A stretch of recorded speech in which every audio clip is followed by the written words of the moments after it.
अब हम बात करेंगे आज कि मौर्य साम्राज्य के इतिहास और पतन के कारणों के बारे में। तो अब पिछले वाली क्लास में हम बात कर लिए थे अशोक तक। तो अशोक तक जितने भी महत्वपूर्ण फैक्ट थे उसकी हमने बात कर लिया था। अब अगला क्लास में ये देखिए, विविध स्रोतों से जो प्रारंभिक जो अशोक के बाद के नरेश हैं उनकी तालिका मिलती। तो पुराणों के अनुसार अशोक के बाद 10 लोगों ने शासन किया। कौन? कुणाल, बंधुपालित, है ना, इंद्रपालित, दशोन, दशरथ। दशरथ को देखो अशोक का पुत्र बताया गया है। संप्रति ये दशरथ का पुत्र है। शालीशुक, देवधर्मन, शतधनुष, है ना, और बृहद्रथ। तो बृहद्रथ को इस वंश का अंतिम शासक माना जाता है। किसको बेटा? बृहद्रथ को। ठीक है ना। और दिव्यावदान के अनुसार उसके बाद कुणाल बैठता है, कुणाल के बाद संप्रति बैठता है, बृहस्पति बैठता है, वृषखेन बैठता है, वृषसेन, पुष्यधर्म, और उसके बाद पुष्यमित्र बैठता है। तो इनका ये संदर्भ क्या बेटा? गलत है। ये कह रहा है अशोक के बाद 6 लोग बैठे हैं। तो इस प्रकार से दिव्यावदान की अपेक्षा पुराणों की बातें क्या है? ज़्यादा प्रासंगिक दिखाई पड़ती है। ठीक है ना। तो ये चीज़ आप लोग जानिएगा, ध्यान रखिएगा कि ऐसा उल्लेख मिलता है। ठीक है ना। तो आपने ये देखा, ये गलत हो गया। दिव्यावदान के साथ कितने लोग? 6 लोग बैठे हैं। लेकिन एक बात तो तय है कि अशोक के बाद कुणाल बैठा था। कहते हैं कि कारुआकी के द्वारा कुणाल की आंखें फोड़ दी गई थी। बावजूद इसके कुछ ऐसे संदर्भ मिलते हैं, लेकिन क्या है मुझे कुछ जानकारी नहीं। लेकिन इतना है कि कुणाल अगर राजा बनता है, ठीक है, लेकिन बाद के लोग ज़्यादा समय तक नहीं बैठे रहते हैं। 232 के बाद से घटना है।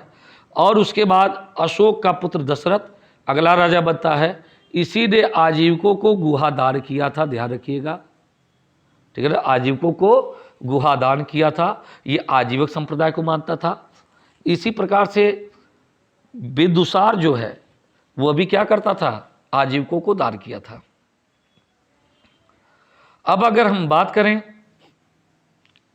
उसके बाद दशरथ का पुत्र जो है संप्रति अगला राजा बनता है। तो जो स्थान अशोक को है बौद्ध धर्म के उत्कर्ष में, वही स्थान जैन धर्म में संप्रति को जाता है। संप्रति ने जैन धर्म के विस्तार में बहुत सारे कार्य किए थे। ठीक है ना। तो दक्षिण भारत में जैन धर्म को प्रचार प्रसार करने का श्रेय किसको जाता है? संप्रति को जाता है। और इसके अंतिम राजा कौन था? बृहद्रथ। इसकी हत्या पुष्यमित्र शुंग के द्वारा की गई थी, है ना। सेना का निरीक्षण करते समय कहते हैं कि जब डेमेट्रियस की सेना आगे बढ़ रही थी इंडो ग्रीक की, तो ऐसी दशा में बृहद्रथ की सेना का निरीक्षण करते हुए उस वक्त पुष्यमित्र शुंग जो उसका सेनापति था उसने हत्या कर दी। इस प्रकार से मौर्य वंश का अंत हो जाता है। तो इस प्रकार से हम आगे बढ़ते हैं।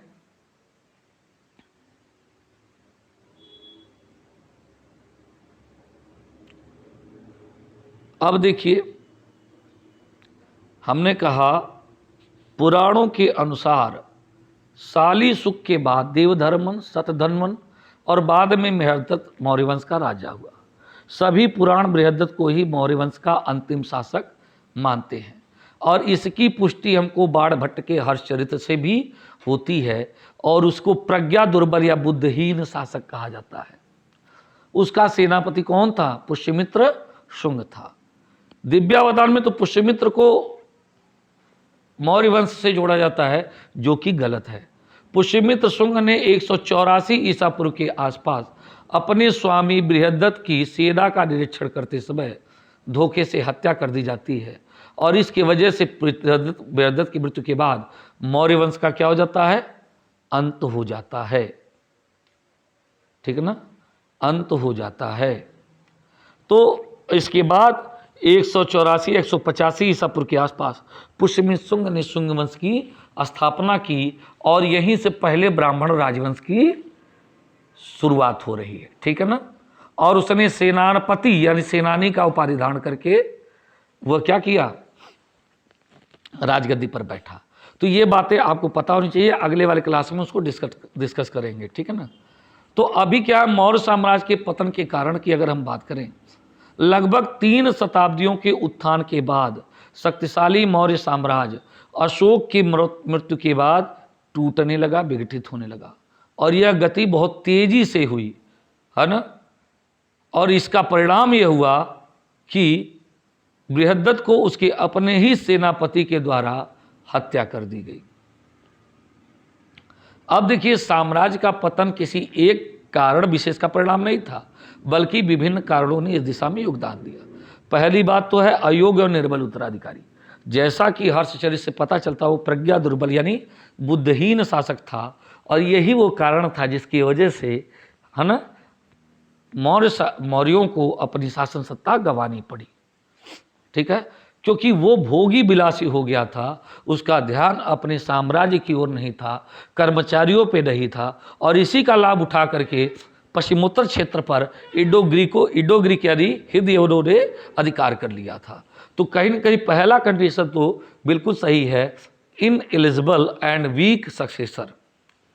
दूसरा है प्रशासन का अतिशय केंद्रीकरण, सेंट्रलाइजेशन ऑफ एडमिनिस्ट्रेशन।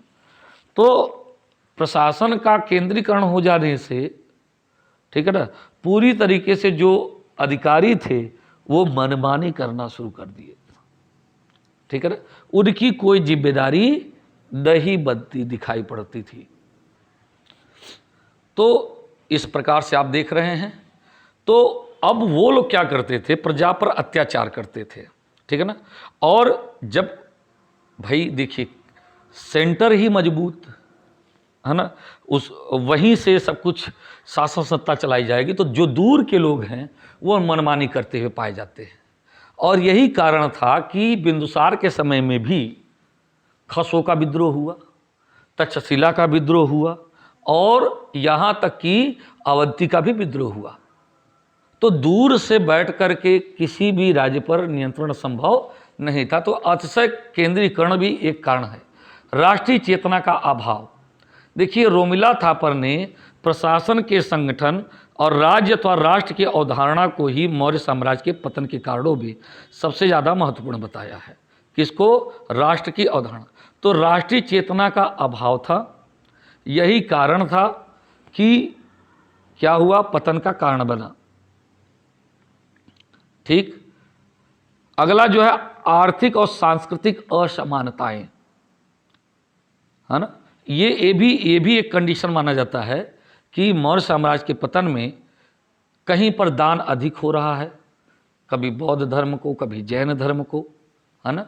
और पूरा क्षेत्र जो था अलग अलग सांस्कृतिक दृष्टि से अलग अलग था, जैसा आज भी आप लोग देख रहे हो। तो ये भी एक कंडीशन माना जाता है कि भाषा और संस्कृति को लेकर के, है ना, अतिशय उदारता को लेकर के इनके आर्थिक तंत्र को नुकसान पहुंचा, ठीक है। अगला पॉइंट देखते हैं। तो कभी अगर एग्जाम में इस तरह से पूछता है तो आप इसको अगर उसमें से 4-5 आंसर दिया हो तो कौन सही है वो गलत सही करना जान जाइए। अब देखिए, प्रांतीय शासकों का अत्याचार, ये बातें हमने अभी पहले ही बता दिया था, ठीक है ना।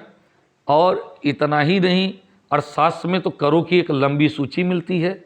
अशोक का उत्तरदायित्व, कुछ लोग अशोक का उत्तरदायित्व जिम्मेदार बताते हैं कि अशोक की नीतियों की वजह से ही इसका अंत हुआ, ठीक है ना।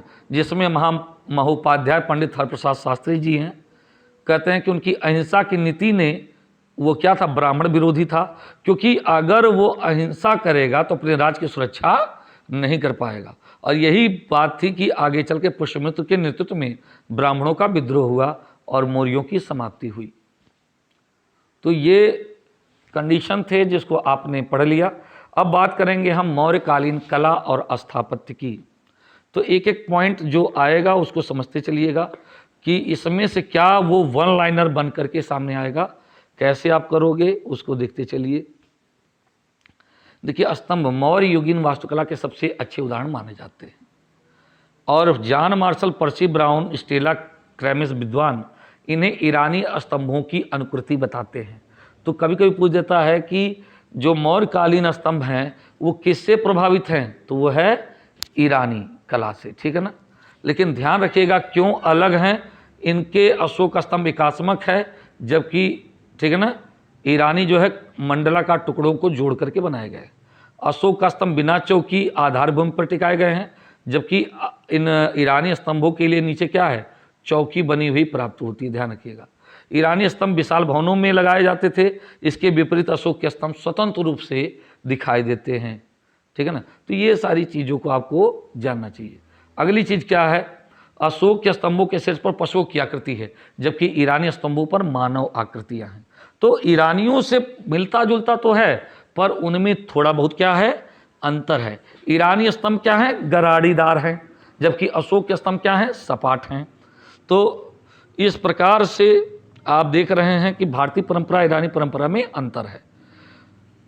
अच्छा, अशोक के स्तंभ नीचे से ऊपर की ओर पतले होते गए हैं, ये ऐसे समझ सकते हो, ऐसे।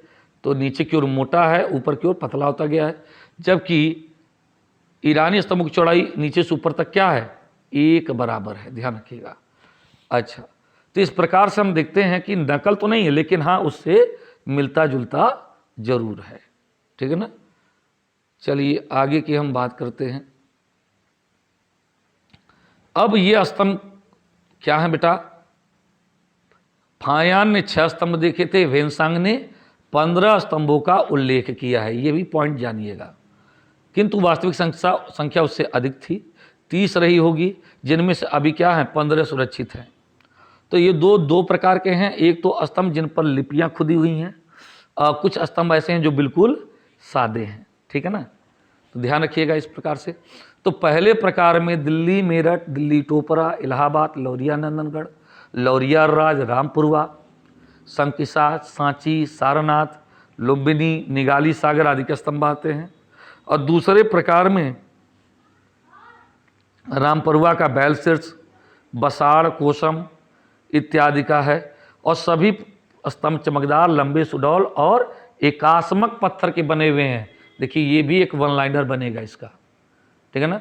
देखिए रामपुरवा में 2 तरह के मिले हैं स्तंभ, एक पर बैल की आकृति, एक पर सिंह की आकृति है, ठीक है ना। और दूसरी बात, अगर संकिसा की बात करो तो वहाँ पर हाथी का अंकन है, ध्यान रखिएगा, ठीक है ना। तो अब देखिए, तो स्तंभ के मुख्य भाग क्या है, यष्टि। यष्टि के ऊपर क्या है, कमल के घंटे की आकृति है। अब मान लीजिए यष्टि है, अब उसी के ऊपर क्या है, कमल के घंटे की आकृति है, ठीक है ना। तो इस प्रकार से देखें तो फलक स्तंभ को मंडित करने की पशु आकृति, और पशु आकृति सबसे ऊपर है। तो इस प्रकार से देखें तो इन पर जो पॉलिश है ना, तो ये भी एक वन लाइनर है कि इस पर क्या है, ओपदार है, यानी इन पर पॉलिश प्राप्त होती है, चमकदार है। और इनके ऊपर उल्टे कमल की आकृति है, ठीक है। वासुदेव शरण उसको क्या कहते हैं, पूर्ण घट या मंगल कलश कहते हैं। इसके ऊपर के जो फलक है तांबे के किले के द्वारा स्थापित किए गए हैं। तो इस प्रकार से चीज़ों को आप देखिएगा। और फलक पर अलग अलग जैसे हंस, सिंह, हाथी, बैल इत्यादि का अंकन मिलता है। जैसे बसाण के स्तंभ के ऊपर सिंह, संकिसा के ऊपर हाथी, रामपुरवा के ऊपर बैल, लौरिया नंदनगढ़ के ऊपर सिंह है, सांची के ऊपर सिंह है, सारनाथ। तो सारनाथ और सांची पर 4 सिंहों की आकृति, ध्यान रखिएगा, है ना, आकृतियां स्थापित दिखाई पड़ती हैं। तो ये आप याद रखिएगा, संकिसा को, रामपुरवा का। तो रामपुरवा में सिंह भी मिलता है और क्या है, बैल भी मिलता है। तो इस प्रकार से अगर आप देखें तो बसाण का सिंह शीर्ष स्तंभ, संकिसा का गज शीर्ष, रामपुरवा का बिर्स शीर्ष, रामपुरवा का ही सिंह शीर्ष देख रहे हो, लौरिया नंदनगढ़ का सिंह शीर्ष, सांची का चतुर सिंह, सारनाथ का चतुर। तो कहाँ कहाँ चतुर सिंह है, सांची और सारनाथ। जबकि संकिसा में गज है, रामपुरवा में भी क्या है, बैल है। बाकी सबसे बसाण हो, चाहे लौरिया नंदनगढ़ हो, चाहे ये, तो इन सब में एक सिंगल सिंह का अंकन प्राप्त होता है। और ये सभी स्तंभ अपने आप में पूर्ण स्वतंत्र हैं और बिना किसी सहारे के खुले आकाश के नीचे खड़े हैं। और इनका निर्माण किससे हुआ बेटा, चुनार के बलुआ पत्थर से हुआ, ध्यान रखिएगा। जो कहाँ से प्राप्त होता है बेटा? मिर्जापुर से। और स्तंभों की लंबाई क्या है? 35 से 50 फुट दिखाई पड़ता है और वजन करीब 50 से 80 टन के आसपास है। ठीक है ना। तो इस प्रकार से आप देखेंगे तो अब उस और कुछ भी पूछे जाते हैं वन लाइनर, वो भी जान लीजिए। जैसे सारनाथ की बात करें या सांची की, तो 4 सजीव सिंह जो पीठ सटा करके बैठे हुए हैं, तो कितने सिंह हैं? 4 हैं। अब कहोगे कि सर सिक्के पे तो हम तो 3 देखते हैं, क्योंकि चौथा देखने पर दिखाई नहीं पड़ता, क्योंकि उसके ठीक पीछे है। तो किसी भी एंगल से देखोगे तो वो 3 ही दिखाई पड़ेगा, हैं वो 4। ठीक है ना। तो अब इनको ध्यान रखिएगा। तो ये सिंह जो है शाक्य के बुद्ध के शक्ति का प्रतीक माना जाता है। अब सिंह के मस्तक पर महाधर्म चक्र प्रवर्तन ऊपर बना हुआ है ना, जिसमें 32 तीलियां हैं। कितनी तीलियां हैं बेटा? 32 तीलियां हैं। तो इस प्रकार से आप समझ सकते हो। तो ठीक है, तो ये 32 तीलियां हैं किसके ऊपर? उन्हीं चारों सिंहों के ऊपर। इसके अलावा सिंह के पैरों के नीचे 4 पशु गज, अश्व, बैल और सिंह की आकृति का अंकन मिलता है। कौन कौन? हाथी है ना। हाथी क्या कुछ लोग कहते हैं कि गज जो है उनके जन्म का प्रतीक है, अश्व उनके महाविनिष्क्रमण का प्रतीक है, सिंह जो है उनके बुद्धत्व का प्रतीक हो सकता है या शक्ति का प्रतीक है, और जो बैल है वो पुरुषार्थ का प्रतीक है। तो इस रूप में लोग अपना अपना ढंग से व्याख्या किए। ठीक है ना। तो ब्लॉक महोदय ने इनका संबंध 4 हिंदू देवी देवताओं से जोड़ा है। ठीक है ना। आगे देखते हैं। अब देखिए, बात करें महावंश में इस तरह के अंकन को क्या कहते हैं? चतुष्पद पंक्ति कहते हैं। अब देखिए, बात करेंगे हम स्तूप की, बात करेंगे स्तूप की। देखो तो स्तूप जो है सबसे पहले जैसे महापरिनिर्वाण होता है, तो अब आपको बुद्ध जी के वीडियो में हमने बताया था कि 8 भागों में उनका विभाजित वेठदीप के ब्राह्मण है ना, अजात शत्रु ने क्या किया? मगध की ओर उनका लेके गया, वहाँ पर स्तूप बनवाया। ठीक है। मल्लों ने लिया, ठीक है, कपिलवस्तु के लोगों ने लिया। तो इस प्रकार से इनका जो शरीर का अवशेष था, कई लोगों ने आपस में 8 भागों में बांट लिया। तो स्तूप को क्या कहते हैं? समाधि, एक तरह समझ लो। ठीक है ना।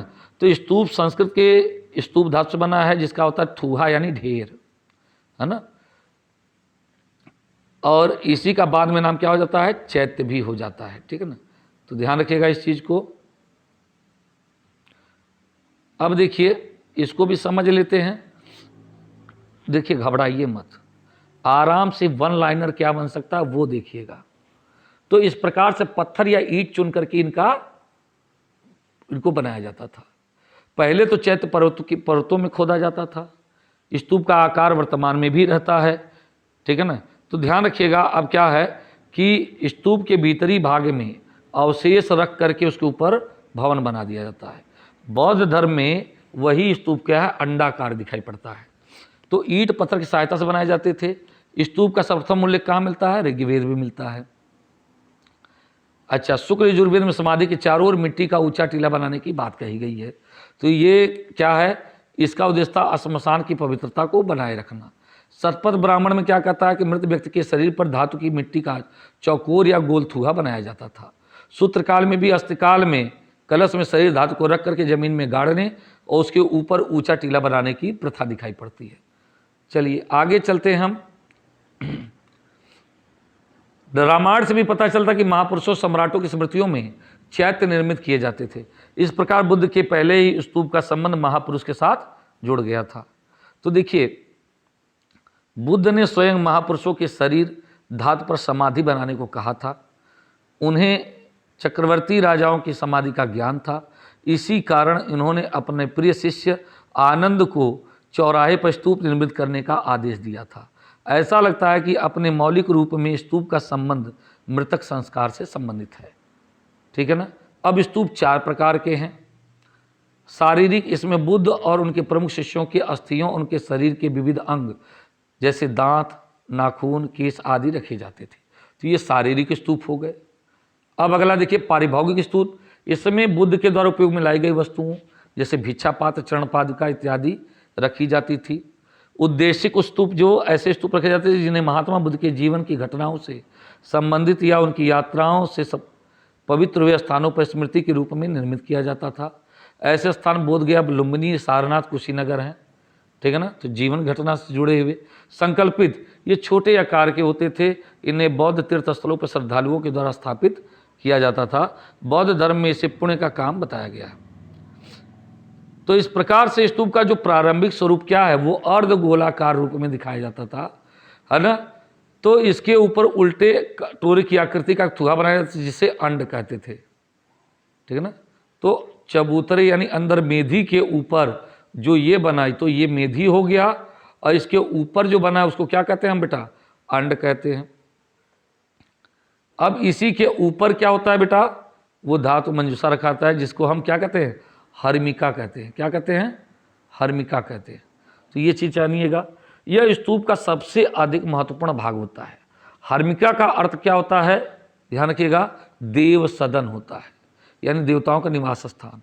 और इसके बीच में एक यष्टि लगाई जाती है, यष्टि में 3 छत्र लगाए जाते हैं। तो ये 3 छत्र लगाने के बाद क्या हो जाएगा, ये कहलाएगा आपका बुद्धम, संघम और धम्मम का प्रतीक माना जाता है, ठीक है ना।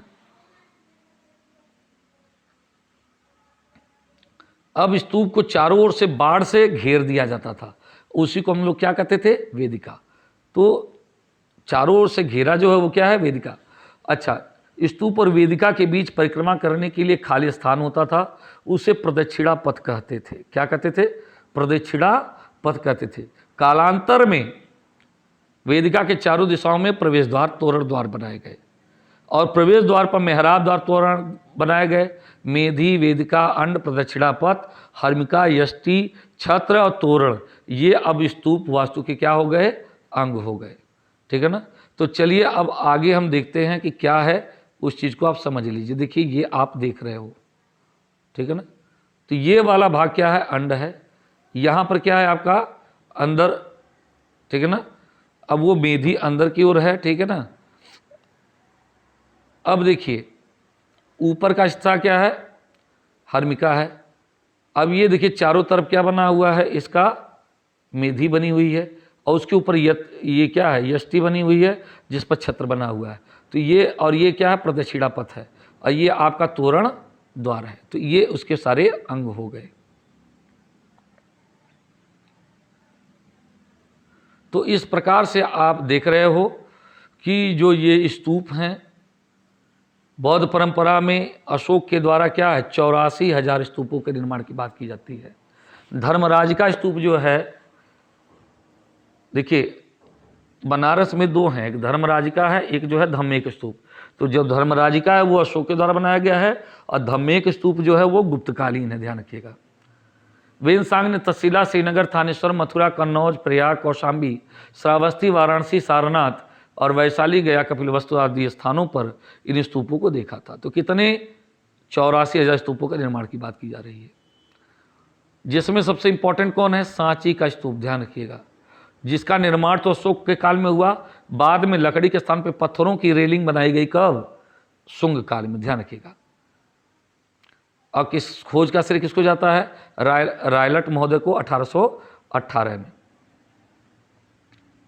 तो इस प्रकार से यहां पर 3 स्तूप मिलते हैं सांची में, ध्यान रखिएगा। तो इस प्रकार से आप देख सकते हैं कि ये स्तूप हो गए। अब देखिए बात करें पाषाण वेदिकाओं की, तो मौर्य स्तूप और बिहार वेदिकाओं से घिरे होते थे। इनमें से कुछ भग्नावशेष के रूप में प्राप्त होते हैं। लुम्बिनी का स्तंभ लेख में स्वयं कहता है कि यह पत्थर विशाल दीवार है ना, इसके चारों तरफ विशाल दीवार बनाई गई थी। घोसंडी लेख में इस प्रकार के बाड़े को प्रकार कहा गया है। तो इस प्रकार से आप देखते हो पाषाण वेदिकाओं का निर्माण किया गया था। तो ये पाषाण वेदिकाएं जो थी उसमें कमल की आकृति बनी थी, कभी कभी उस पर अश्व, हाथी, मकर आदि की आकृतियां उत्कीर्ण मिलती हैं। सारनाथ से भी अशोक के समय की एक पाषाण वेदिका मिलती है और ये कैसी है, चौकोर दिखाई पड़ती है। इसके 2 स्तंभों के बीच में 3 सूचियां, स्तंभों के ऊपर उषरिस प्राप्त होती है, ठीक है ना। गुहा विहार की बात करें तो अशोक और उसके पौत्र दशरथ के समय में बराबर और नागार्जुनी के पहाड़ियों को काट करके आजीविका के लिए आवास बनाए गए थे और दीवारों पे चमकीली पॉलिश मिलती है। तो ध्यान रखिएगा, सुदामा की गुफा, कर्णचौपर की गुफा और, ठीक है ना, ये जो गुफाएं हैं ये अशोक के शासनकाल के 12वें वर्ष में या और द्वितीय जो है कर्णचौपर वो 19वें वर्ष में, यानी इनमें अभिलेख मिल रहे हैं। यहाँ से भी क्वेश्चन पूछता है कि किस समय अभिलेख नहीं मिलता है, तो वो है लोमस ऋषि वाली गुफा जो है, क्या है बेटा, ये अभिलेखित नहीं है। एक है यहाँ पर देखो सुदामा गुफा है, कर्णचौपड़ा, एक है विश्व झोपड़ी। तो ये 3 जो हैं ये अशोक के द्वारा निर्मित है और ये लोमस ऋषि दशरथ के द्वारा। तो इस प्रकार से देखें तो ये तीनों में लेख मिलता है, लेकिन लोमस ऋषि वाली गुफा में लेख नहीं मिलता है। तो इस चीज को आप जानिएगा।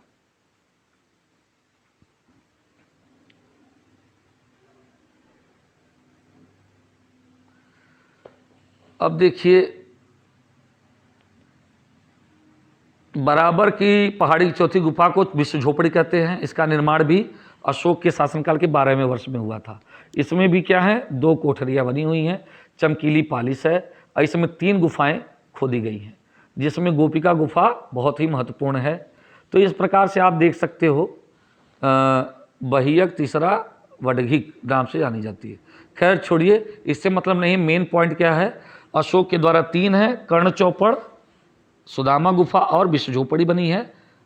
ध्यान रखिएगा, विश्व झोपड़ी जो है बराबर पहाड़ी की चौथी गुफा है, ठीक है ना। उसी तरह से नागार्जुनी पर्वत पे भी 3 गुफाएं खोदी गई हैं। तो ये आपको समझ में आ गया होगा। नागार्जुनी गुफा का दशरथ के समय में खोदा गया था, ठीक है ना। अच्छा, सीतामढ़ी गुफा एक और है, ये ग्रेनाइट के पत्थर को भीतर खोद कर बनाया गया है। और आगे देखिए, मूर्तिकला की बात करें तो मौर्य युगीन मूर्तिकला का सर्वोत्तम नमूने अशोक के स्तंभों को मंडित करने वाली विभिन्न पशुओं की आकृतियों के रूप में दिखाई देती है। जैसे उड़ीसा की धौली चट्टान को काट करके हाथी की आकृति पाषाण मूर्तिकला की उत्कृष्टता को सूचित करती है, ठीक है ना। तो अग्रभाग को उकेरा गया है, उसके पैर, सूंड और पैर आदि की गढ़न अत्यधिक बहुत स्वाभाविक है। खैर छोड़िए, आगे मेन पॉइंट देखें तो धौली में हाथी मिल रहा है। इसी प्रकार से देहरादून से, अभी देखिए असिस्टेंट प्रोफेसर में एग्जाम में पूछा है कि कहाँ से मौर्यकालीन गजतमे लेख मिलता है, तो वो कहाँ है, मिलता है आपके कालसी से, ठीक है ना। हाथी की आकृति है और बीचों बीच क्या लिखा, गजतमे लिखा हुआ है। अच्छा, आगे देखिए, लोक कला के अंतर्गत हम विभिन्न प्रकार के स्थानों पर मिली पाषाण निर्मित विशालकाय यक्ष यक्षिणियों का उल्लेख कर सकते हैं। जैसे मथुरा से क्या मिला, परखम से यक्ष की मूर्ति मिली, जिसको कहते हैं मणिभद्र। ध्यान रखिएगा, है ना। मथुरा के बड़ौदा ग्राम से मिली यक्ष प्रतिमा, झिंग के नगरा ग्राम से यक्षी की प्रतिमा मिली है, ठीक है। तो ये चीज़ आप जानिएगा। पद्मावती, पद्म पवैया जिसको कहते हैं, ग्वालियर से भी यक्ष की प्रतिमा मिली है। पूछ देता कि कहाँ से नहीं मिली है, तो उसमें आप खोज लीजिएगा। तो ये पटना नगर से, दीदारगंज से चामरग्राणी यक्षी की प्रतिमा मिलती है। पटना से 2 यक्ष प्रतिमाएं मिलती हैं। बेसनगर से यक्षी की प्रतिमा मिलती है। राजघाट से त्रिमुखी यक्ष की प्रतिमा, 3 मुख्य मुख वाला। पूछ देता है अगर कभी भी कोई भी क्वेश्चन उत्तर प्रदेश के संदर्भित IAS ये PCS से या फिर आपके किसी भी असिस्टेंट प्रोफेसर या उत्तर प्रदेश के किसी एग्जाम में, तो ये उत्तर प्रदेश के संदर्भ तो जरूर आप लोग रट लीजिए। विदिशा से मिला है यक्ष की प्रतिमा, ये सुपालगढ़ से उड़ीसा से प्राप्त है, कुरुक्षेत्र में आमीन से प्राप्त यक्ष प्रतिमा, मेहरौली से भी यक्षी की प्रतिमा प्राप्त होती है, ठीक है ना। तो इस प्रकार से यक्ष यक्षिणियों की प्रतिमा जो है मौर्य युगीन में कई स्थानों से प्राप्त होती है, ठीक है ना। भरहुत से भी प्राप्त होते हैं, ध्यान रखिएगा। तो आगे बढ़ते हैं, और इन्हीं के आधार पर बाद में मथुरा ये क्या कनिष्क के काल में बुद्ध बोधिसत्वों की और जैन तीर्थंकरों की विशाल मूर्तियां बनाई जाने लगी। तो अभी मानवों का अंकन जो दिख रहा है वो यक्ष यक्षिणियों के रूप में दिख रहा है, ठीक है ना। लेकिन अधिकांश तौर पे हम क्या है, पशुओं की आकृति राज के संरक्षण में निर्मित दिखाई देते हैं। तो ये यक्ष श्रेणी प्रतिमा क्या थे, ये देवी देवताओं के रूप में थे, है ना। इन मूर्तियों के अतिरिक्त पटना में लोहानीपुर से 2 जैन दिगंबर प्रतिमाओं के धड़ और सारनाथ से 2 पुरुष मूर्तियों के मसाक प्राप्त होते हैं, ध्यान रखिएगा। और ये चुनार के बलुए पत्थर से बने हुए हैं। इसके अलावा सारनाथ, अहिच्छत्र, मथुरा, हस्तिनापुर, कौशाम्बी, बुलंदी बाग, बसाड़, कुम्हरार से अनेक स्थानों से विभिन्न पशु पक्षियों के, जैसे हाथी, घोड़े, बैल, अन्य कुत्ता, हिरण, पक्षियों के नर नारियों की बहुसंख्यक मिट्टी की मूर्तियां प्राप्त होती हैं, जिनको हाथ से सांचे में ढाल करके बनाया गया है। निहार रंजन राय कहते हैं कि ये मौर्ययुगीन नहीं है। अब ये हम नहीं जानते, लेकिन ये है कि उसकी तुलना जो है मौर्ययुगीन मानी जाती है। अच्छा, आगे देखें तो इस प्रकार से आपका ये पॉइंट समझ में आ गया हो गया। अब मौर्य साम्राज्य की आर्थिक और सामाजिक स्थिति की बात करते हैं। तो देखिए, अगर मौर्य काल के सामाजिक स्थिति की बात करें तो अब वर्ण व्यवस्था एक निश्चित आधार को प्राप्त हो चुकी थी। अब ये कठोर होकर के जाति के रूप में बदल गए थे। अब इनका आधार जन्म था, वंशानुगत हो गया था, ठीक है ना। मेगस्थनीज ने भारतीय समाज में 7 वर्गों का उल्लेख किया है: दार्शनिक, कृषक, योद्धा, पशुपालक, कारीगर, ठीक है ना, और निरीक्षक और मंत्री। देखिए, इसमें दास का उल्लेख नहीं प्राप्त हो रहा है। तो यही प्रश्न कई बार पूछता है कि मेगस्थनीज के इंडिका में किस चीज़ का उल्लेख नहीं होता है, किस वर्ग का, तो वह दास का उल्लेख नहीं होता है। यही क्वेश्चन ज़्यादा बनता है। कोई भी व्यक्ति अपनी जात के बाहर विवाह कर सकता है। सीधा सीधा संबंध कहाँ से दिखाई पड़ रहा? अशोक शादी कर रहा है देवी से, कारवाकी से शादी कर रहा है। इसके अलावा चंद्रगुप्त मौर्य हेलेना से विवाह कर रहा है ना। इसके अलावा भिन्न पेशा ही अपना, उससे भिन्न पेशा ही अपना सकता था। तो ये जाति के बाहर तो शादी तो हो रही है, ऐसी बात नहीं है। ये थोड़ी सी बात अलग है। हो सकता है कि राजाओं पर यह न हो, लेकिन समाज की बात करें तो वहाँ अपनी जाति के बाहर विवाह नहीं, न ही भिन्न पेशा अपना सकता था। दार्शनिक इसके क्या थे? अपवाद थे, ये किसी भी वर्ग के हो सकते थे। अच्छा, आगे की बात करें, दार्शनिक समाज का बुद्धिजीवी वर्ग था और राज दरबार में समाज में बड़ा सम्मान प्राप्त था, ठीक है ना। और राज्य अपने राजस्व का एक बड़ा भाग दार्शनिकों यानी ब्राह्मणों या बौद्धों जैनों पर खर्च करता था, क्योंकि ये शिक्षा और संस्कृति के क्या माने जाते थे? रक्षक माने जाते थे। अब हम बात करेंगे, जो मेन पॉइंट है वो देखिएगा। कुछ लोग जंगलों में निवास करते थे, कंदमूल फल खाते थे, वृक्ष की छाल पहनते थे, और सन्यासियों का भी उल्लेख प्राप्त होता है यूनानी ग्रंथों में, ठीक है ना। अब देखिए, मेन काम जो मुख्य पॉइंट है उन पर हम बात करते हैं, ठीक है ना। मेन पॉइंट पे हम देखते हैं। देखिए, यहाँ पर कह रहा है कि अगर दासों की बात करें तो मौर्य समाज में शूद्रों की स्थिति बहुत ही दयनीय होने की बात कहते। कौन? रोमिला थापर और आर्य शर्मा। और वे भारतीय दासों की समता यूनान रोम के दासों से स्थापित करते हैं, ठीक है। और क्या कह रहे हैं कि मौर्य काल में राजकीय नियंत्रण अत्यंत कठोर था। प्राकृतिक साधनों के अधिकाधिक प्रयोग की लालसा में राज्यों में शूद्र वर्ण की रोमी हेलाटों की स्थिति में ला दिया गया। तो इस प्रकार से देखिए, ऐसा कि अशोक ने कलिंग युद्ध में 1.5 लाख बंदियों की बात करता है, जिससे भूमि साफ कराई गई, नई बस्तियां बनवाई गई थी, ठीक है। लेकिन इन लोगों का विचार थोड़ा अतिवादी माना जाता है, क्योंकि मेगस्थनीज भारतीय समाज में दास प्रथा के प्रचलित नहीं, उल्लेख नहीं करता है। इसका मतलब है कि भारत में जो दासों की दशा थी वो यूनान और रोम के दासों से कहीं ज़्यादा अच्छी रही होगी। यही कारण होगा कि यहाँ पे आर्य शर्मा और रोमिला थापर गलत दिखाई देते हैं। अच्छा, आगे हम देखें मेन पॉइंट्स को, ठीक है ना। यहाँ पर तो सारा पूरा दासों पर ही लिखा हुआ है, ठीक है। अब देखिए, अगर हम किसानों को देखें तो उनकी भी स्थिति अब क्या हो गई? शूद्र की स्थिति में हो गई। उनको सेना और भर्ती संपत्ति रखने का अधिकार था। वो कृषि योग्य भूमि खरीद सकता था। दायगत निर्णयों में वर्ण संकर जातियों की अपेक्षा नहीं की गई है। तो यहाँ पर कुछ बातें ऐसी हैं जो आर्य शर्मा और रोमिला थापर के विचारों से सहमत लोगों को नहीं, क्योंकि देखिए उस समय में वार्ता को शूद्र वर्ण का धर्म बताया गया। अब वार्ता कौन आ गया? वैश्य हो गया, तो जिसमें कृषि व्यापार वाणिज्य आ गया। तो इसका मतलब ये हुआ कि वैश्य और शूद्र जो थे वो कृषि व्यापार और वाणिज्य का कार्य करते रहे होंगे, शिल्पियों को, कारीगरों को उसके अंतर्गत रखा होगा। तो इसका मतलब ये नहीं है कि वो लोग क्या हैं, उनकी स्थिति बहुत ही उतनी दयनीय हो गई थी जैसा ये कह रहे हैं, लेकिन ये है कि उनका स्थान थोड़ा सा निम्न हो गया होगा। संयुक्त प्रथा थी और कन्याओं की वयस्कता 16 वर्ष और पुरुष की वयस्कता क्या है 16, लड़कियों की क्या है 12 वर्ष हो गई। स्मृतियों में वर्णित विवाहों के 8 प्रकारों का इस समय समाज में प्रचलित थी। इसमें तलाक की प्रथा भी थी, ठीक है ना।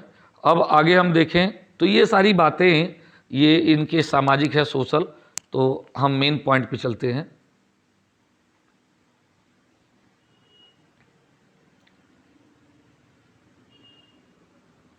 अगर हम आर्थिक दशा की बात करें, ठीक है ना, तो इस वक्त जो है भूमि राजा तथा कृषक दोनों के अधिकार में होती थी, ठीक है ना। तो लोहे के उपकरणों के भारी मात्रा में प्रयोग के कारण उत्पादन अधिक होने लगा था। इस काल में मूठदार कुल्हाड़ियों और फाल और हंसिया इत्यादि का इस्तेमाल किया जाता था, ठीक है ना। आगे चलते हैं, हम बढ़ते हैं मेन पॉइंट्स पे। युद्ध के समय में सैनिकों को खेतों को हानि न पहुंचाने का आदेश रहता था।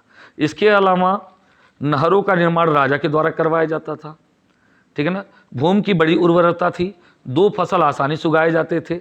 ध्यान रखिएगा इस समय जो कर लगते थे वो क्या थे 1/6 था, है ना, या 1/4 होता था, लेकिन लुम्बिनी में कितना कर दिया गया था 1/8। ये चीज़ आप इसको जानिएगा। देखिए सिंचाई की सुविधा चंद्रगुप्त मौर्य ने सौराष्ट्र प्रांत के सुदर्शन झील का निर्माण करवाया था। इसकी सूचना हमको कहाँ से मिलता है? रुद्रदामन के जूनागढ़ अभिलेख। और बाद में अशोक के राज्यपाल तुषार ने इसे को पूरा करवाया था। तो ये चीज़ें आप इस चीज़ को जानिएगा, ठीक है ना। तो मेन पॉइंट पे चलते हैं और आगे जो है उस पर हम ध्यान देंगे। देखिए व्यापार की बात करें तो भृगुकच्छ पूर्वी भारत में ताम्रलिप्ति बंदरगाहों द्वारा किया जाता था।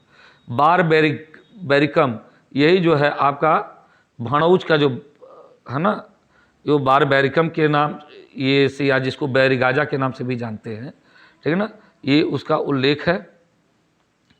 ध्यान रखिएगा इसका अधिकारी होता था नवाध्यक्ष। कौन होता था? नवाध्यक्ष होता था। ये सब रटिएगा। सार्तवाह कौन होते? व्यापारियों के काफिलों का जो प्रमुख होता था। मेन पॉइंट्स की हम बात करेंगे, ठीक है। ताम्रलिप्ति नामक बंदरगाह से पश्चिम उत्तर भारत में पुष्कलावती तक लोग जाते थे। ताम्रलिप्ति कहाँ है? बंगाल की तरफ, ये पूर्वी तट की ओर है। अब देखिए उत्तरापथ दक्षिणापथ की बात करें तो चंपा, पाटलिपुत्र, वैशाली, राजगिरी, गया, काशी, प्रयाग, कौशाम्बी, कानिकुब्ज, हस्तिनापुर, साकल और तक्षशिला जैसे प्रमुख नगर जो हैं उत्तरापथ मार्ग पर स्थित थे। अच्छा ठीक है। दूसरा मार्ग क्या? पश्चिम में पाटल से कौशाम्बी के बीच में उत्तरापथ से मिलता था। तो ये पाटल मतलब ये पोतन या प्रतिष्ठानपुर से। तीसरा मार्ग जो अच्छा ये पाटल से पूर्व में कौशाम्बी से। अच्छा तीसरा मार्ग दक्षिण में प्रतिष्ठान से, उत्तर में श्रावस्ती तक जाता था। इसके बीच में माहिष्मती, उज्जैन, विदिशा इत्यादि नगर स्थित थे। और चौथा प्रसिद्ध मार्ग क्या था? व्यापारिक मार्ग था जो कि भृगुकच्छ से मथुरा तक जाता था। इसी के रास्ते में उज्जैनी पड़ता था। तो इस प्रकार से उत्तरापथ और दक्षिणापथ के 4 प्रमुख मार्गों का हमको जानकारी मिलती है और व्यापार के ऊपर राज्य का नियंत्रण होता था। अब देखिए स्थानीय वस्तुओं पर 5% और विदेशी वस्तुओं पर 10% का मुनाफा कमा सकते थे। तो ये नियंत्रण की बात की जा रही है। अर्थशास्त्र के अनुसार मदुरा, अपरांत, कलिंग, काशी, बंग, वस, महिष में सर्वोत्तम प्रकार के सूती वस्त्र निर्मित होते थे। इन वस्त्रों को दुकूल यानी कहते थे। और क्षौम जो है रेशमी वस्त्र का है। चीन भूमि से कौशेय रेशमी वस्त्र का उल्लेख होता है। नेपाल के कंबल का उल्लेख मिलता है, ठीक है ना। तो इस प्रकार से ये चीज़ आप लोग देख पा रहे हैं। अब देखिए कुम्हरार की खुदाई से हमको 7 बड़े आश्चर्यजनक ढंग से निर्मित लकड़ी के चबूतरे प्राप्त होते हैं, जिसके इसी कुम्हरार को क्या कहते हैं, कुछ लोग जोड़ते हैं कि यहीं पर राजप्रसाद रहा होगा, है ना, राजमहल। ठीक है, अगर हम बात करें 50-50 टन के 30 फुट से अधिक ऊंचाई के पाषाण स्तंभों की बात हो रहा है। खैर हटाइए, मेन पॉइंट्स कहाँ पर है जहाँ पर हमको पढ़ना है।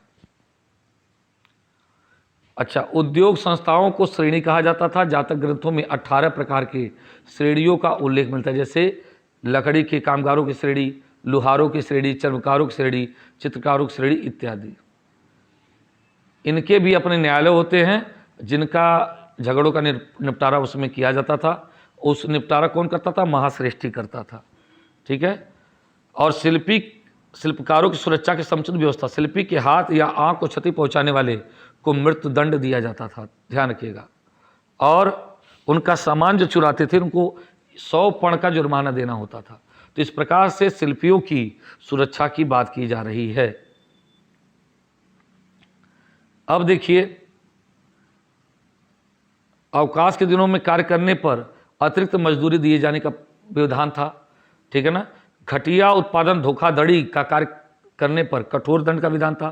तो यानी मौर्य समाज की जो व्यवस्था थी वो कठोर थी, ध्यान रखिएगा। अर्थशास्त्र में कहा गया है कर्मकार को काम करने पर ही मजदूरी दी जानी चाहिए, अगर काम नहीं कर रहा है तो उसको मजदूरी नहीं देनी चाहिए। ठीक है ना। अच्छा, स्वर्ण सिक्कों को निष्क या सुवर्ण कहा जाता था। चांदी के सिक्कों को कारसापड़ या धरण कहा जाता था। और कहीं कहीं पे तो पुराण का भी उल्लेख मिलता है, ध्यान रखिएगा। तो धरण पुराण अभी एक एग्जाम में पूछा था। छोटे छोटे तांबे के सिक्के उसको काकड़ी कहते थे या, ठीक है ना, ये चीज़ें आप इन लोगों को जानते रहिएगा। चांदी के आहत सिक्के सर्वाधिक सबसे ज़्यादा क्या है मौर्यकाल में दिखते हैं, जो कि तांबे और चांदी के रूप में ढाल करके बनाए गए थे। प्रधान सिक्का पड़ के रूप में कहा जाता था। इसका प्रमुख कौन होता था? रुपयाध्यक्ष, है ना। तो इसका अधीक्षक कौन है? लक्षणाध्यक्ष, जो अंकन करता था। तो ये लक्षणाध्यक्ष और रुपयाध्यक्ष, ठीक है ना। तो मुद्राओं का परीक्षण करने वाला अधिकारी रूपदर्शक, ठीक है ना। मौर्य शासन का वित्तीय वर्ष क्या है? जुलाई महीने से यानी आषाढ़ से शुरू होता था। ये बातें मेन इंपॉर्टेंट जो हैं वही पढ़िएगा। जनगणना गणना के लिए स्थायी विभाग की निर्माण की गई थी, ठीक है ना। इसका उल्लेख बिगस्तरीज कौटिल्य के दोनों ने ही किया था। तीसरी समिति कौन थी? नगर की जनगणना का कार्य करती थी, ठीक है। प्रत्येक ग्राम और नगरों में 4 वर्षों की जनगणना ग्रामीण अधिकारियों के द्वारा या जनगणना विभाग के द्वारा किया जाता था। इसके अलावा मनुष्यों के चरित्र, आय, व्यय आदि का भी ब्यौरा सुरक्षित रखा जाता था। तो ये सारी चीज़ें आप लोग जान जाइएगा। ब्याज की दर कितनी थी बेटा? 15% वार्षिक थी। और जनता को अकाल, बाढ़, अग्नि जैसे दैवीय आपदाओं से बचने के लिए भी राज्य की ओर से व्यापक प्रबंध किए जाते थे। अच्छा, ये सारी चीज़ें आपको समझ में आ गया है। देखिए, अशोक के समय में पशुओं के लिए और मनुष्यों के लिए चिकित्सालय का प्रबंध दूसरे शिलालेख में प्राप्त होता है, ठीक है। मौर्य काल की धार्मिक दशा की बात करें, ठीक है ना, तो उसको देखिएगा। जो मेन इंपॉर्टेंट बस वही बता रहा हूँ, आप परेशान मत होइएगा। संप्रदाय जो वैदिक, बौद्ध, जैन और आजीवक थे। वैदिक ब्राह्मण की बात करें तो चंद्रगुप्त मौर्य पहले ब्राह्मण धर्म का अनुयायी था, बाद में क्या हो गया बेटा? वो जैन धर्मावलंबी हो जाता है भद्रबाहु के प्रभाव में आकर। महावंश के अनुसार बिंदुसार ने 60,000 ब्राह्मणों के प्रति उदारता दिखाई थी और आजीविकों का क्या करता था? वो मानता था। अपराजित, अप्रतिहत, जयंत, वैजयंत, शिव, वैष्णव और अश्विन, श्री मदिरा यानी दुर्गा देवी, अदिति, सरस्वती, सविता, अग्नि, सोम, कृष्ण आदि देवताओं का उल्लेख मिलता है। यज्ञ के अवसरों पर बलि दी जाती थी, ध्यान रखिएगा। राजप्रसाद के समीप यज्ञशाला का उल्लेख मिलता है, कहाँ पर? अर्थशास्त्र में। तो ये सारी चीज़ें आप लोग जान लीजिए। मेन पॉइंट आपके सामने है। बौद्ध धर्म की बात करें तो तृतीय बौद्ध संगीत का आयोजन इसी समय में हुआ था और अशोक ने भाब्रू बैराट अभिलेख से, है ना, और बहुत सारे जो अभिलेख हैं, निगाली सागर, रुमनदेही, उससे पता चलता है कि बौद्ध धर्मावलंबी था और उसके समय में बौद्ध धर्म को संरक्षण मिला। यहाँ तक कि मध्यम, मझंतिक, है ना, बहुत सारे लोगों को महारक्षित, रक्षित, धर्म रक्षित इत्यादि को अलग अलग जगहों पर धर्म प्रचार के लिए भेजा। तो ये पॉइंट आप अशोक वाले में जो वीडियो था, है ना, मौर्य काल का इतिहास, उसमें देख लीजिएगा। और उसने कितने 84,000 स्तूपों का निर्माण कराया था, ध्यान रखिएगा। उसी प्रकार से देखिए सालिशुक भी बौद्ध धर्मावलंबी था। ऐसी के समय में तृतीय बौद्ध संगीति होती है अशोक के समय में, ध्यान रखिएगा। थर्ड, जिसकी अध्यक्षता कौन करता है, मोगलीपुत्र तिष्य ने किया था, ठीक है ना। ध्यान रखिएगा, बुद्ध को निग्रोथ ने प्रभावित किया बौद्ध धर्म में, है ना, और उपगुप्त के द्वारा दीक्षित होते हैं। मोगलीपुत्र तिष्य के प्रभाव में आकर के पूरी तरह से बौद्ध बन जाता है। इसी समय में अभिधम्म पिटक की रचना होती है, त्रिपिटकों की रचना पूर्ण हो जाती है और बौद्ध प्रचारकों को अलग अलग जगहों पर भेजा जाता है। जैसे सोन उत्तरा चले गए बर्मा की ओर, महेंद्र संघमित्रा चले गए लंका की ओर। चलिए आजीविकों और निर्ग्रंथों की बात करें तो आजीवक संप्रदाय की स्थापना मखलीपुत्र गोसाल ने किया था। बुद्ध और महावीर की इनको समकालीन माना जाता है। और मौर्य युग तक आते आते ये भी क्या होगा, महत्वपूर्ण संप्रदाय बन गया। तो 12वें वर्ष में संप्रदाय के सन्यासियों के लिए अशोक ने क्या किया, बराबर गुफा पर 2 गुफाओं का निर्माण करवाया था। बाद में अशोक के पौत्र दशरथ ने भी बनवाया, ठीक है ना। तो इस प्रकार से मेगास्थनीज क्या कहते हैं, इनको नग्न साधु कहते हैं। तो ये आप देख रहे हो कि अशोक का पुत्र जैन धर्म संप्रति की अगर हम बात करें, देखो नग्न साधु किसको कह रहे हैं बेटा, निर्ग्रंथ जैन धर्म का बात कर रहा हूँ मैं। अशोक के लेखों में निर्ग्रंथों का उल्लेख है, मेगास्थनीज जिनको नग्न साधु कहता है। महान आचार्य जो थे भद्रबाहु चंद्रगुप्त को जैन धर्म में दीक्षित किए। इसके अलावा जो संप्रति है, जिसको दक्षिण भारत में जैन धर्म के प्रचार प्रसार का संस्थापक कहा जाता है या संरक्षक कहा जा सकता है ना, तो वो संप्रति को माना जाता है। और कहते हैं कि पुण्यवर्धन क्षेत्र में जैन धर्म के लोग निवास करते थे। लेकिन अच्छा आगे देखिए, तो इस प्रकार से देखिए तो एक और चीज़ मिलती है यूनानी लोगों में वासुदेव कृष्ण की, हेराक्लीज की, है ना, और डायनोसियस शिव की पूजा का उल्लेख मिलता है, ध्यान रखिएगा। और मौर्य प्रशासन की बात करें तो जैसा कि आप देख रहे हैं यहाँ पर सप्तांग सिद्धांत क्या है, राज्य राजा, राज्य है तो वहाँ का मुखिया कौन होना चाहिए, राजा। तो भाई अगर क्षेत्र नहीं हो तो राजा कहाँ के होगे, तो राज्य के बाद क्या है, राजा, राजा के बाद मंत्री, मंत्री के अलावा क्या होना चाहिए, मित्र, और होना चाहिए कोष, फिर सेना और दुर्ग। ये 7 सिद्धांत सप्तांग सिद्धांत के रूप में जाने जाते हैं। तो चलिए आगे बढ़ते हैं हम लोग। ये मौर्य प्रशासन की बात करें तो सप्तांग विचारधारा पर आधारित थी। प्रशासनिक व्यवस्था केंद्रीकृत थी लेकिन निरंकुश पूरी तरह से नहीं थी। राजा, अमात्य, जनपद, दुर्ग, कोष, दंड और मित्र, ये 7 अंग हैं। कौन कौन, राजा, अमात्य, ठीक है ना, जनपद, दुर्ग, कोष, दंड और मित्र। इसमें राजा को सर्वोच्च सिद्धांत बताया गया। तो राजा को सिर कहा गया, अमात्य को आंख, जनपद को जंघा, दुर्ग को बाह, कोष को मुख, दंड को बल, सेना मस्तिष्क और मित्र को कान कहा गया है। तो इस प्रकार से ये सप्तांग सिद्धांत हुआ। और सास में वर्णित प्रमुख तीर्थ अध्यक्ष, अब देखिए क्या है कि जो अधिकारी होते थे उनको तीर्थ कहते थे। तो कुल 18 तीर्थों की चर्चा होती है जिनको इनके अलग अलग स्थानों पे महामात्र।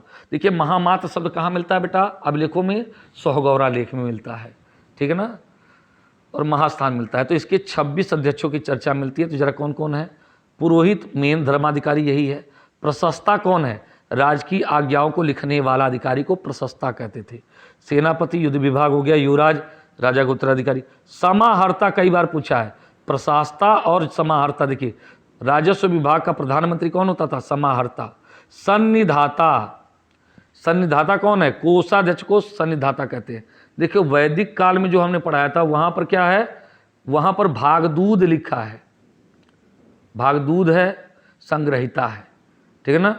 तो जो हिस्सा लेता था उसको भागदूद, असंग्रहिता कोषाध्यक्ष को कहते थे। तो यहाँ पर समाहर्ता, सन्निधाता उल्लेख मिलता है। प्रदेष्टा कौन है, फौजदारी न्यायालय यानी न्यायाधीश, है ना, उसको प्रदेष्टा कहते थे। नायक कौन है, सेना का संचालन करने वाला। कर्मांतिक, उद्योग कारखानों का प्रधान निरीक्षक कौन होता था, कर्मांतिक कहलाता था। दंडपाल, सेना का सामग्री जुटाने वाला अधिकारी। व्यवहारिक दीवानी न्यायालय का मुख्य न्यायाधीश व्यवहारिक कहलाता था। नागरक नगर का प्रमुख अधिकारी। दुर्गपाल अंतपाल सीमावर्ती दुर्गों का रक्षक। दौवारिक राजमहल का देखरेख करने वाला कौन कहलाता था? दौवारिक। तो ये रट लीजिएगा, दौवारिक कौन है, अंतपाल कौन है, व्यवहारिक कौन है, जो इंपॉर्टेंट उसको देखते चलिएगा। आठवीं कौन होता? वन विभाग का प्रधान अधिकारी। और वन विभाग का जो है वो कुप्याध्यक्ष भी जोड़ा जाता है, ठीक है ना। तो ये देखिए यहाँ पर अध्यक्षों की बात करें हम, पणयाध्यक्ष वाणिज्य का अध्यक्ष है। पौतवाध्यक्ष ये कई बार पूछा है कन्फ्यूजन के लिए, तो ये क्या है? माप तौल, ध्यान रखिएगा, इसलिए ये कई बार परेशान करता है कई बच्चों को। तो पौतवाध्यक्ष माप तौल। सूनाध्यक्ष जिसको घुमा कर बना रहा हूँ उसको पढ़ लीजिएगा, यही पूछ करके परेशान करता है। कुप्याध्यक्ष देखिए इस बार असिस्टेंट प्रोफेसर पूछा, वन और उसकी संपदा का। सूत्राध्यक्ष कताई बुनाई। लोहाध्यक्ष धातु विज्ञान। लक्षणाध्यक्ष टकसाल का। मुद्राध्यक्ष पासपोर्ट विभाग का अध्यक्ष। नवाध्यक्ष जहाज रानी। विविताध्यक्ष चाराग्राह, इसको देखिए बेटा रट लीजिए जो गोलाकार बना रहा हूँ। अचपटलाध्यक्ष महालेखाकार। पत्तनाध्यक्ष बंदरगाह, पत्तन बंदरगाह, ठीक है ना। शुल्काध्यक्ष चुंगी वसूलने वाले। देवताध्यक्ष जो धार्मिक चीजों को देखते हो, मंदिरों का, ठीक है ना। अब प्रांतों की बात करें तो चंद्रगुप्त मौर्य ने प्रशासन के सुदृष्टि से विशाल साम्राज्य को 4 भागों में बांट दिया। उत्तरा पथ की राजधानी तक्षशिला, दक्षिणा पथ की राजधानी सुवर्णगिरी, ध्यान रखिएगा, अवंती की राजधानी उज्जैनी, प्राची की राजधानी पाटलिपुत्र। एक और आ जाता है उस समय कलिंग, कलिंग जुड़ जाता है तो 5वीं हो जाता है, जिसकी राजधानी क्या हो गई? तोसली हो गई। तो ये ठीक है ना। तो प्रांतों को कहते थे चक्र, क्या कहते थे बेटा? चक्र कहते थे। चक्रों के नीचे क्या होता था, यानी प्रांत के नीचे होता था स्थानीय, वो 800 ग्राम उसके अंतर्गत आते थे, ठीक है ना। तो ध्यान रखिएगा, तो पहला हो गया चक्र, इसका प्रमुख कौन होता था? कुमारा मात्य, ठीक है ना। चक्र के नीचे क्या? स्थानीय। स्थानीय कितने हैं? 800 ग्राम। उसके नीचे क्या है बेटा? ये द्रोणमुख हो जाएंगे। द्रोणमुख में कितने हैं? 400 ग्राम हो जाएंगे। फिर खारवटिक हो जाएंगे। खारवटिक में कितने गांव आते हैं? 200 ग्राम आएंगे। फिर आएगा संग्रहण, संग्रहण में कितने आएंगे? 10 ग्राम आएंगे। और उसके नीचे आपका ग्राम होगा जिसका ग्रामिक मुखिया कहलाता है, ठीक है ना। तो ये चीज़ आप जानिएगा, कई बार पूछा है, ठीक है ना। अशोक के समय में प्रांतों की संख्या 4 से बढ़कर के 5 हो गई, जिस कलिंग जिसकी राजधानी तोसली थी। तो ये इस तरह से देखिएगा कि छोटे गांवों के कार्य, राजस्व संग्रहण का कार्य जो है गोप नामक प्रशासनिक अधिकारी करता था। सौगौरा मास्तान से शासन की सूचना मिलती है। महामात्रों का और अंडागारों और अन्य संचय का उल्लेख मिलता है। गोप गांव में हदबंदी, भूमि मकान का पंजीयन, कर्म की छूट, जनगणना आदि का कार्य करवाता था। ग्राम का अध्यक्ष ग्रामणी कहलाता था। ग्राम की भूमि का प्रबंध और सिंचाई की व्यवस्था करना उसका अधिकार था। गुप्तचरों की बात करें तो महामात्य सर्पा कहा जाता है गुप्तचरों को। अर्थशास्त्र में इनको गूढ़ पुरुष कहा गया है। सर्प महामात्य इनके अधिकारी को कहते हैं। तो जो संगठित होकर काम करें उनको संस्था, जो घुमक्कड़ थे उनको संचरा, ठीक है ना। तो जो पुलिस होती थी उसको रक्षिण कहा जाता था, ध्यान रखिएगा। अब देखिएगा प्रांतों का प्रशासन जो होता था वो अधिकारी जो राजवंश के होते थे, इनको कुमार या आर्यपुत्र कहते थे। प्रांत जो है आहार या विषय में बटे होते थे, ठीक है ना, जिनके अधिकारी कौन होते थे? विषयपति। इस क्षेत्र को स्थानीय आहार जो भी कहो आप लोग। इसका जिले का शासक कौन होता था? स्थानिक होता था। इसके अधीन गोप होता था। गोप का 10 गांवों पे शासन होता था। स्थानिक समाहर्ता के अधीन होता था। प्रदेष्टा भी क्या होता था? समाहर्ता के अधीन होता था। स्थानीय गोप ग्राम अधिकारियों के बीच का जांच का कार्य करता था। अच्छा, मेगास्थनी ने नगर शासन का विस्तृत विवरण दिया। नगर का प्रबंध 30 सदस्यों की एक मंडल के हाथों में होता था। तो इसमें 6 समिति हो गई, तो 6 में 5 लोग हैं, तो 6 25 30 लोग हो गए। तो पहली समिति उद्योग धंधा, दूसरी समिति विदेश। तो उद्योग और उसके बाद विदेश, 2 चीज़ आप रट लीजिए।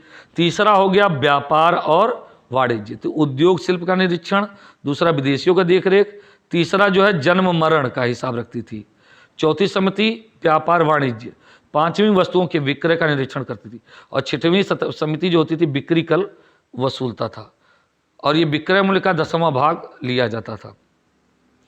कर चोरी करने वालों को मृत्युदंड दिया जाता था, ध्यान रखिएगा।